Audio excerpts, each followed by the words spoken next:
Hello everyone, this is me Harun Berki. You are watching my YouTube channel Learn with Berki. अच्छा, जो आज हमारा जो topic है वो है साइटोप्लाज्म के बारे में। साइटोप्लाज्म क्या है, चलो देखते हैं। तो cytoplasm it is the region between plasma membrane and nuclear membrane. ये जो साइटोप्लाज्म है ये प्लाज्मा मेम्ब्रेन और न्यूक्लियर मेम्ब्रेन के दरमियान जो रीजन होती है इसको हम साइटोप्लाज्म कहते हैं। जैसा कि ये प्लाज्मा मेम्ब्रेन हो गया और ये न्यूक्लियर मेम्ब्रेन है हमारे पास। इन दोनों के दरमियान जो रीजन होता है इसको हम साइटोप्लाज्म कहते हैं। या फिर इस तरह भी हम कह सकते हैं कि fluid inside the cell but outside the nuclear membrane. ये जो फ्लूइड पाई जाती है सेल के अंदर और न्यूक्लियर मेम्ब्रेन के बाहर, इसको हम क्या कहते हैं, साइटोप्लाज्म कहते हैं। अच्छा, फिर साइटोप्लाज्म जो है उसमें साइटोसोल होती है। तो cytosol is the soluble part of cytoplasm. ये साइटोप्लाज्म का एक सॉल्युबल पार्ट होता है जिसमें 90% ऑफ वाटर पाए जाते हैं। अच्छा, फिर साइटोसोल जो है वो टू टाइप्स का होता है। एक को हम कहते हैं ट्रू सोल्यूशन और एक को हम कहते हैं कोलाइडल सोल्यूशन। तो ट्रू सोल्यूशन क्या है? They are small biomolecules, they are small in size biomolecules. ये जो स्मॉल साइज़ के बायोमॉलिक्यूल्स होते हैं वो ट्रू सोल्यूशन होते हैं। They are homogeneous mixture. लेकिन ये किस तरह होती है? हम होमोजीनियस मिक्सचर्स होते हैं, यानी कि सॉल्युबल इन वाटर होते हैं।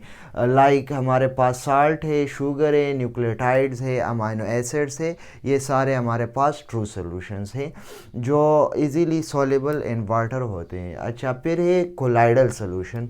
तो कोलाइडल सोल्यूशन क्या है?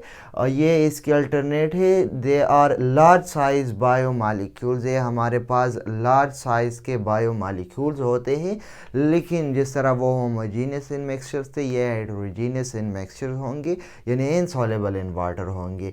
इसमें हमारे पास आते हैं स्टार्च, ग्लाइकोजन, आरएनए वगैरह। ये सारे हमारे पास लार्ज बायोमॉलिक्यूल्स है जो कोलाइडल सोल्यूशन में आते हैं।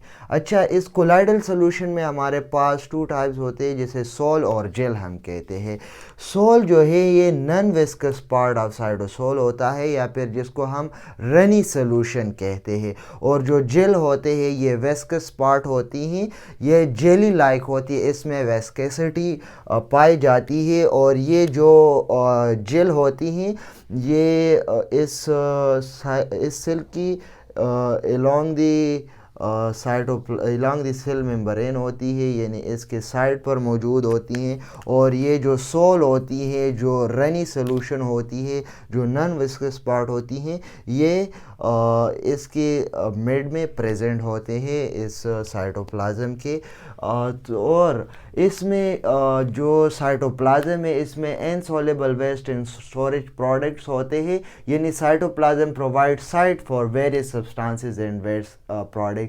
साइटोप्लाज्म में जितने वेरियस सब्सटेंसेस होते हैं लाइक स्टार्च, ग्लाइकोजन, प्रोटीन्स, ये उसके लिए साइटोप्लाज्म क्या करते हैं, उसके लिए एक साइट प्रोवाइड करते हैं। जिस तरह कि हमें मालूम है, जैसा कि सिलवाल है तो वो स्टार्च से बनता है, तो उसी को जब वो बनता है तो ये साइटोप्लाज्म इनको क्या करता है, रिलीज़ कर देता है।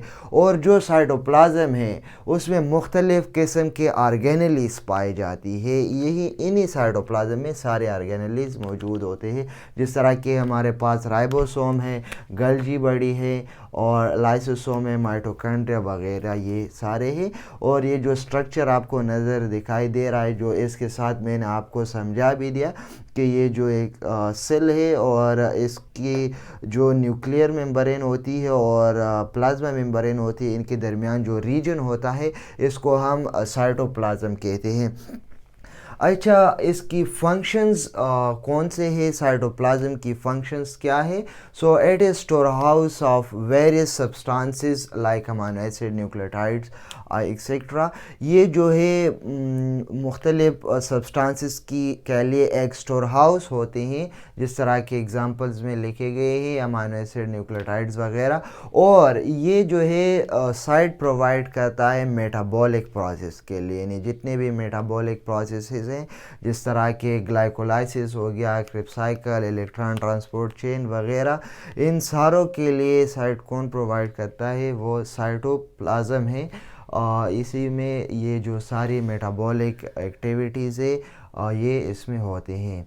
और it is suitable environment for organelles, जिस तरह के हमने पहले डिस्कस किया कि जितने भी ऑर्गेनेलिज है वो इसी ही साइटोप्लाज्म में पाई जाती हैं। तो ये थी lecture about cytoplasm. If you like my lecture so please like my video and subscribe my channel. See you in the next time. Allah हाफिज़. Okay bye.